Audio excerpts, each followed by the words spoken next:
en octubre se celebra el Día del Periodista Deportivo y que durante los últimos tiempos la parte de la comunicación ha cambiado hacia una transformación digital. Tenemos un invitado en Zona Bien que es muy especial, el doctor Andrés Rubio, una persona que sabe mucho de la parte educativa, digital, de la radio, desde análoga a digital. Bueno, Andrés, ¿quién es Andrés para la gente que no lo conoce? Sabemos que ha sido docente de universidades como la Tadeo, la Javeriana y ha liderado proyectos tanto en la Tadeo como en la Unipanamericana, entre otras empresas de radio. Pues Nico, yo soy Andrés Barrio Rubio, soy egresado de Comunicación Social Periodismo de la Tadeo ya hace bastantes añitos, ya son 21 años de haberme graduado como comunicador. Tuve la oportunidad de hacer radio, empezar en los medios de comunicación desde antes de graduarme de la universidad, desde 1999 y ya desde 2003 alternar la radio con la academia, donde tuve la oportunidad de estar en la Tadeo por más de 17 años, donde tuve la oportunidad de montar la emisora virtual de la Tadeo, de hacer distintos trabajos administrativos y académicos al interior de la universidad, de procesos de investigación, hacer la especialización, la maestría, el doctorado. Y ahora, último, tuve la oportunidad de asesorar a Compensar, la antigua Unipanamericana, en el tema de la emisora virtual y acompañar el proyecto académico de la Javeriana y de la Sabana en pregrado y en posgrado. ¿Cómo han sido los cambios de la radio análoga a digital? Porque recuerdo que yo alguna vez lo conocí en Colmundo Radio, una de las cadenas más importantes en Colombia, que pues también se pasó a digital, pero que ya no es tan fuerte como era hace muchos, hace 10, 15 años aproximadamente. La radio sigue siendo un tema convencional, analógico, lineal, que conserva las parrillas de programación y que sigue dependiendo del transistor y de estar al aire, llegando por las ondas hercianas a los oyentes. La digitalización lo que le ha aportado a la radio es un cambio en el concepto de consumo, en el comportamiento de las audiencias, en el contacto con esas audiencias y en la difusión a través de distintos canales.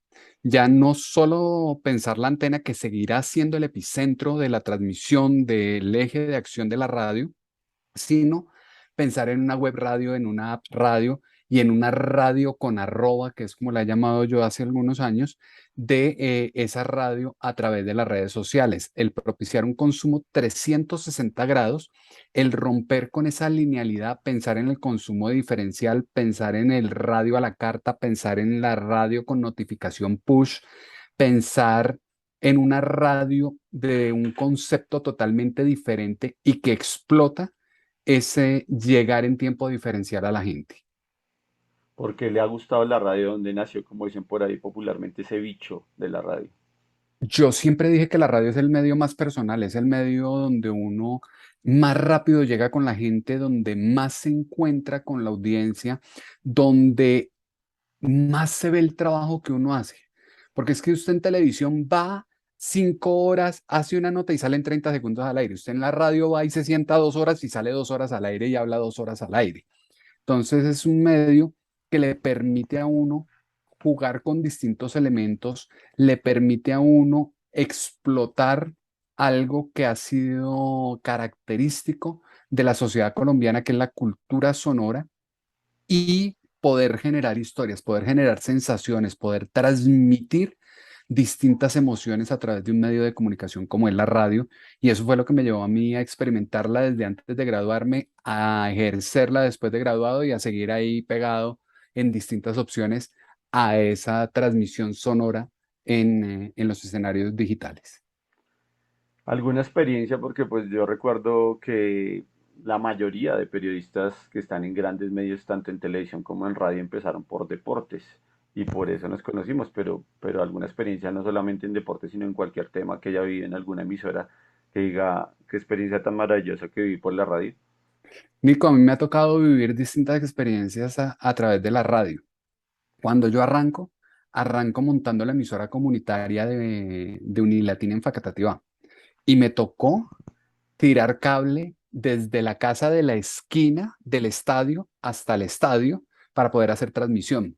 Me tocó aprender a conectar una consola, me tocó aprender a manejar consola, eh, distintas características de esas transmisiones a través de Unilatina, después llegar al Campín y estar en ese monstruo de estadio con las distintas cadenas y ya no tiraba cable, ya no me tocaba muchas cosas porque están los operadores técnicos, pero era entrar a enfrentar a un jugador, a un camerino con los grandes medios de Caracol, de RCN y usted en medios no tan grandes tratando de luchar y ganarles un poco la primicia de la entrevista y demás.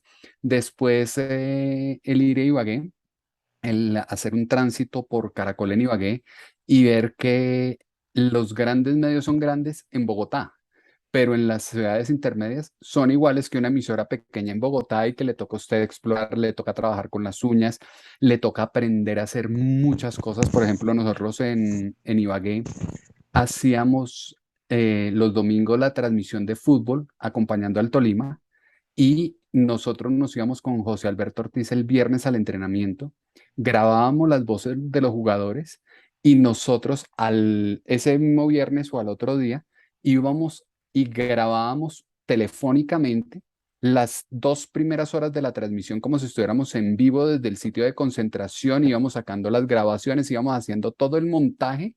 La gente no se daba cuenta y nosotros llegábamos y entrábamos desde el estadio del Campín a las 3:30 de la tarde porque el operador nos llamaba y nos contaba 5, 4, 3, 2, 1 y usted entraba de una y hacía creer a la gente que venía en directo, pero eso estaba grabado desde el día viernes.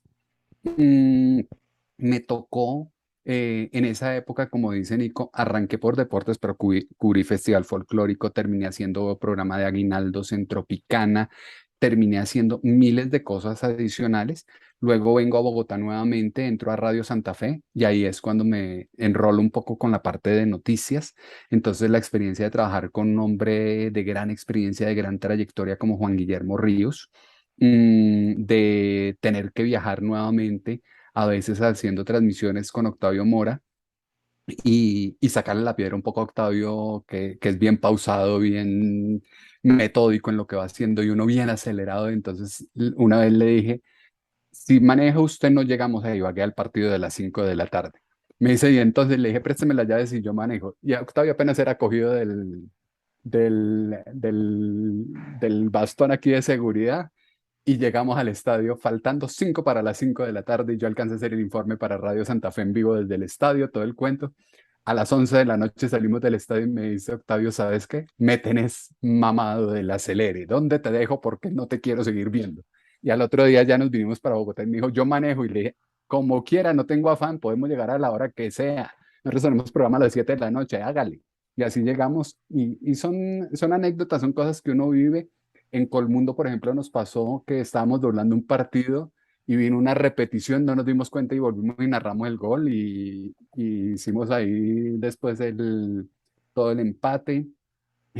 También me tocó una vez en el Campín, en una transmisión con Caracol Pereira, que estábamos Pedro León Londoño, Tato y yo, y de pronto dice Pedro, ve a qué horas entró tal jugador.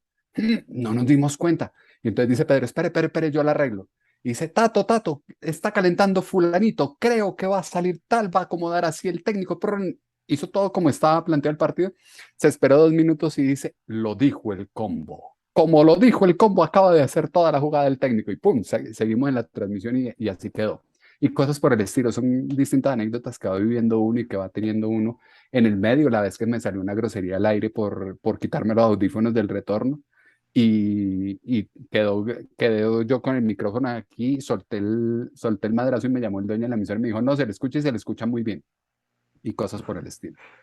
Bueno, como ha cambiado las cosas, antes uno podía ser un periodista especializado, pero ahora en muchos medios, tanto en digitales como en radio y en la misma televisión, debes cubrir varias fuentes, no solamente deportes, porque ahora por la parte de la pandemia y la crisis Muchos periodistas le han puesto a cubrir no solo una, sino ahora tres o cuatro fuentes. ¿Qué piensa acerca de eso, de no tener una especialidad, sino ser un más transversal ahora en estos tiempos post pandemia? Nico, lo que pasa es que los tiempos cambiaron y los tiempos cambiaron en distintos factores. Antes uno tenía como la posibilidad de especializarse. Cuando uno estudiaba comunicación, uno entraba y decía, yo voy a hacer radio y se iba por radio. Yo voy a hacer prensa y se iba por prensa. O televisión y se iba por televisión y no había problema. Hoy en día, con la digitalización de los medios, con la transversalidad de los medios, uno tiene que saber manejar todas las distintas aristas de la profesión, tiene que saber no solo de medios, tiene que saber de relaciones públicas, de comunicación organizacional, de teorías, tiene que saber de todos los campos para poderlos integrar y para poderlos explotar en esa convergencia. Y la especialización en temas es algo que se perdió en el camino, que era muy bueno porque cuando uno era especialista en un tema en específico, uno cubría ya ojo cerrado ese tema, respondía por ese tema y tenía una credibilidad muy grande en ese tema. Pero las dinámicas de los medios hoy en día llaman a que usted tiene que ser todero. O sea, hoy ya no le dan camarógrafo, ya no le dan editor, ya no le dan locutor. Usted tiene que hacer absolutamente todo en su nota. Y fuera de eso, si usted está por ahí pagando y no juega Millonarios porque hay concierto hoy en el Estadio del Campín, entonces le dicen, váyase para el concierto o váyase a cubrir lo de los motociclistas o váyase para el Congreso o váyase para el otro lado y usted tiene que responder porque se supone que dentro de la integralidad de la profesión usted está capacitado para cubrir cada tema. Pero cada vez va a exigir que uno esté más vinculado a la realidad nacional, a las temáticas nacional y que finalmente termine dando cuenta de qué está pasando, cómo está pasando y por qué está pasando. Conéctate en www.zonabienco, el sitio adecuado para promocionar tu empresa en redes sociales, fanpage Zona Bien TV, Twitter e Instagram Zona Bien Co. Suscríbete a nuestro canal de YouTube Zona Bien TV. La radio cogió fuerza en pandemia. ¿A qué se debe ese fenómeno que sucedió? Uno, que nosotros somos un país de cultura sonora. Al ser un país de cultura sonora, nosotros le creemos muchísimo a la radio. O sea, ese eslogan de primero la radio se sigue manteniendo. Es la que primero llega al lugar de los hechos. Obvio, nos gana Twitter, nos gana Facebook, nos ganan las redes sociales por inmediatez, pero a nivel de construcción de contenidos de credibilidad, la radio sigue estando primero. Lo otro, estábamos encerrados y al estar encerrados, pues la gente empezó a aprender los radios, empezó a acordarse del medio convencional. Ahora, si vamos y miramos estudios que hicimos durante la pandemia frente a ese consumo de medios y frente a esa característica de medios, la radio tuvo un porcentaje importante de 6 a 10 de la mañana y de 4 de la tarde a 7 de la noche, que era como, infórmeme cómo amanezco, cómo va la pandemia, qué está pasando en el mundo, cómo nos vamos a mover en el día, y en la tarde hagamos un poco de entretenimiento, de relax, de riámonos y de pasemos el tema. ¿Quién fue el medio que mejor se adaptó en pandemia a las características del escenario digital? La prensa. ¿Por qué la prensa? Porque la prensa aprendió de sonido, la prensa aprendió de video, la prensa aprendió del lenguaje de los otros medios y lo supo explotar, mientras que los otros medios no se dieron cuenta del potencial que había. O sea, la radio, por ejemplo, con el podcast, lo miró por encima del hombro y hoy en día el monopolio del sonido no está en la radio y tiene miles de competidores en ese escenario que la llaman a repensarse y que la llaman a mirar qué vamos a hacer en ese escenario de podcast para poder volver a figurar, para cobrar el dominio y para mantener un eje de acción frente al sonido. Ahora que hablamos de podcast, ¿cuál será la moda? Porque, por ejemplo, Spotify, que al parecer va a dar opción a video podcast, incluso otras aplicaciones, eso es por mencionar alguna. Y YouTube también, digamos, la tendencia podcast cada vez coge más fuerza. Entonces, ¿hacia dónde vamos? ¿Video podcast o podcast? Nico, lo que pasa es que hay nichos de audiencia y hay público para todo. ¿Por qué le están incorporando el video al podcast? Porque para captar a los jóvenes, para coger a las nuevas generaciones, usted necesita el video. Usted va donde un muchacho de colegio de 12, 14 años, si no es con video, no le para bolas. Pero el sonido sí está captando y está calando en las generaciones de 16 años a 22, 23 años. Ahora, aquí la gran diferencia está en qué ofrezco en esos contenidos y a qué le apunto en esos contenidos. Entonces, por ejemplo, si yo me voy a Europa, les gusta la ficción sonora. Si yo vengo a América, les gusta la noticia. Pero si voy a Estados Unidos, prima la noticia y el deporte. Entonces, toca empezar a jugarle a esas características, toca empezar a mezclar, toca empezar a experimentar. Y lo otro es que cuando usted le pone video, tiene que tener un complemento a la voz, tiene que tener un complemento al sonido. Y eso va a requerir mayor trabajo y eso va a requerir mayor esfuerzo de quien está ideando el podcast.